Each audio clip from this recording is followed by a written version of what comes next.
I'm heading the ICMR Bioethics program, and it's really a wonderful opportunity to be here in the Parliament of Extremadura, where this meeting is being organized and being participated by experts from across the globe.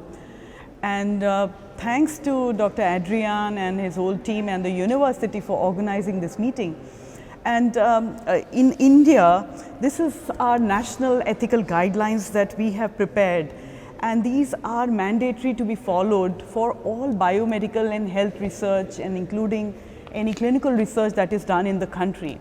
And what the guidelines, these guidelines are, every country has its own guidelines and regulations, and it's very important. The reason why these guidelines are there is that we need to protect the participants, people who actually contribute, the public who become part of the biomedical and research enterprise need to be protected.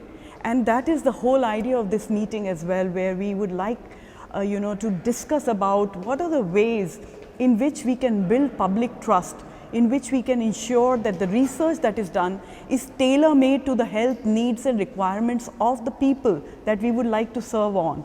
And therefore, it's a wonderful opportunity where we all get together to discuss how research has to be done in low and middle income countries, how to make sure that the rights of the people who become part of the research are protected and there is no exploitation or stigmatization, and especially dealing with people, indigenous populations, who are not really aware of their own rights, to protect these people and to customize the research to their health needs and requirement, and eventually to translate the benefits for public good. So basically, that is the whole idea, and I really am so happy.